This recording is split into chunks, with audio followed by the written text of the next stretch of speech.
what's up, you guys? This is Rob from the Gay Guy Plays, and today on #confirmed, we are digging into Devstream 121, and let me tell you right now, it is a very happy day for me because the only asset that they ended up sharing on stream was the fact that Mesa Prime's booty cracked just a little bit in the wrong place. So when they come back from vacation, they will be putting her crack back in the right place. So for those of you guys who are worried about that issue, it's gonna be taken care of. But that is basically the only asset that they showed off on the stream, which means that it's gonna be an easy editing day for me. However, there are some big topics that they actually went ahead and discussed on stream that I think are worth having a chat about. First off, we have Melee 3.0. They also talked about the way that they potentially could be handling lore in the future, heavy weapons, and some upcoming bosses. So let's go ahead and just jump right on in. So starting things off with Melee 3.0, I know a lot of us were wondering, when the hell is it coming out? We thought it was going to come out with Fortuna. Then we were thinking maybe it's going to come out with Fortuna Part 2. And then it was nowhere to be seen. And really what they basically confessed to us is it's a very, very big project that they're trying to tackle. And having everything converted at once is a little too overwhelming. So they were pitching, and on the stream, they were literally pitching. It wasn't like, okay, this is exactly how we're doing it, but this is how we're thinking of doing it. Because sometimes the devs like to think out loud on stream. So I'm sure when they come back from the holidays, they'll have something to discuss. But they wanted to actually go ahead and dissect it into different weapon types. So, you know, maybe great swords would be in Melee 3.0, while the rest of the weapon roster was still in Melee 2.0. And what they were saying with that is they were going to have a little bit of an issue with mods, but they would do a double coding on them so that when you put those mods on a Melee 3.0 weapon, it would convert into whatever stats Melee 3.0 would have. But if you put it on a Melee 2.0 weapon, it would revert back to its current statistics like we have now. Now, what they were saying about that was the fact that it would be great to be able to kind of like release this chunk, you know, just go into here, perfect it as much as possible, send it out to you guys. Then whatever feedback you're getting from this, you're able to send out to the devs and let them know, okay, well, we like this, we don't like this, we're going to end up tweaking this and that and whatnot. So that way, it's kind of like the devs, as they're going through each different weapon type in the roster, they'll be able to, on the fly, make the kind of tweaks that you guys want for the weapons, which I think is a pretty cool idea. I think it's going to be a little bit weird and wonky, but I do think that one of the biggest things about Warframe is the fact that there's always kind of like the initial launch period, and then there's like the fine-tuning period. So the great thing about this is they would be able to initially launch with one set of weapons and then kind of let us help them fine-tune it on the way back instead of doing all the work across every single melee weapon that exists and then have to go back and tweak it on every single melee weapon that exists because we have feedback that they're like, oh yeah, that makes way more sense, right? So I'm actually thinking, even though it's gonna sound wonky and it's probably gonna be a weird transition period for us, I think it's a good idea. My only fear is, and this is me being a little bitch right now, is that DE tends to like start things and it takes them forever to like finish it or revisit it. Sometimes, you know, we're waiting in the wings for a while, and I can just see it. You know, I think we'll have our biggest weapons taken care of first, and then all of a sudden, you know, 3-4 months down the line, we're still waiting on whips and like rapiers to get touched. And I'm like, I like whips and I like rapiers. Can you please make it a thing? Speed it up. So that's my only concern with it, is I would like to make sure that it's done in a timely manner, because, you know, there's a lot of things in the game that are still kind of works in progress. So the next thing that they went ahead and chatted about, which I thought was very interesting, and I kind of don't know what my opinion is at this point, but somebody in chat had brought up Prime trailers, and they had talked about, you know, kind of like the whole process of it and how it took up a lot of their time. They were talking about lore for Garuda and Baruch, and one of the things that they were wondering about was, what if they made lore a little bit more mixed media rather than just like solely in-game kind of, you know, storytelling, that they would use some like comics or like some comic sheets or whatever to kind of like display the story that's happening. Now, I think that my only issue with this is what I want to do is, if you're going to have those comic sheets, make sure to have them in game so that we can have access to them there instead of having to go to a third-party site. Like we click on it and then opens up a web page. I feel like that's a little bit wonky and I'm not super fond of that. It does make me kind of sad because I like having NPCs talk to me. I like the voice acting. I like the stories that they tell. And I don't really feel like I get that as much from like a comic sheet, but of course, you know, this is again something that they were spitballing live on stream, so it wasn't necessarily something finalized, but I am very curious how you guys feel about it, because one of the things that I will say is I miss Prime trailers. I miss Prime trailers, but I think that this might be a cool way to kind of like do some, you know, some story development on every single Prime, like maybe even go back, fill out some information on some of the other frames that maybe didn't have as much lore in them, or go back to some of the Prime trailers you missed and then go ahead and tell them through like mixed media, as they were saying. So it's kind of like, would you rather have no media or would you rather have mixed media? Now, me personally, I'd rather have media. I'd rather have Prime trailers. I'd rather have in-game story than like something that's just like, okay, read this, you know, like read this, have fun with it.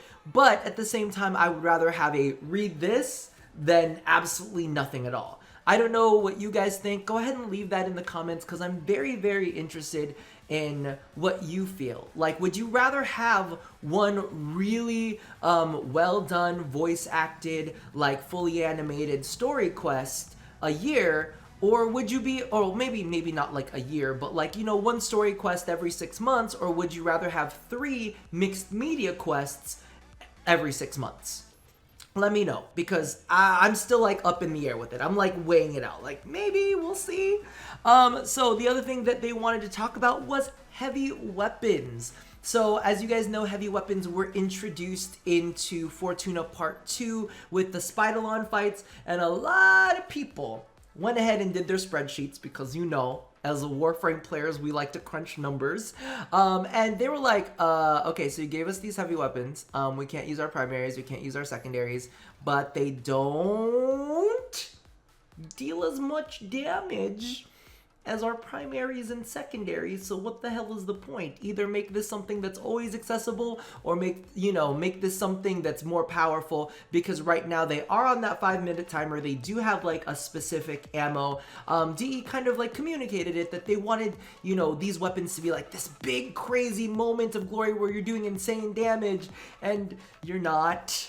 So I think that they're going to go ahead, at least what they were saying on stream is that they were planning on doing some balance passes, that there's going to be more mods, and that's really what they were stressing. They didn't really say that they were going to go through and tweak the damage numbers of all of these weapons, but they did say that they were going to add more mods, and I'm sure that they're willing to tweak some of the other things out there, because legitimately, all of the, all of the Arcwing mods, even though some of them did get boosts in the recent Fortuna Part 2 update, they didn't get as much of a boost as they needed to compete with the kind of weapons that we already currently have in game. So I'm crossing my fingers that the new mods are going to make the heavy weapons absolutely vicious, because the heavy weapons do seem like a cool thing, but like actually having them and playing them in the game, they don't feel any more effective than anything that we've already got. So I'm crossing my fingers, but one of the things that they did mention, they did say something about the sentient arm cannon, and you did have DE a couple times allude to the fact that it's gonna be a thing, and it's gonna be a heavy weapon, and we'll be seeing it. They also mentioned the chainsaw, the big chainsaw thing from the ghouls, but I feel like Steve has more of the plans for the sentient arm cannon first. I feel like that's a thing. The way that he was acting, I was like, okay, sentient arm cannon, gotcha. Now, to go along with that, because Steve likes to spoil things, one of the things that DE Steve actually went ahead and mentioned, and this was weird to me and really interesting to me, because I did not think that this was gonna be where it was, but he did sneak the fact that in the Jupiter Gas City update, that's where we would be seeing another Eidolon. Now, is it Flydolon? They didn't specify, but he did say that we would see Eidolons, or an Eidolon, or something Eidolon-like in the Jupiter Gas City. So I mean, all I can think of in my head is it's a gas city, there's a lot of flying, so Flydolon just feels like it would fit perfectly there. But I would really want like a big massive boss fight. I just don't know how they would achieve it.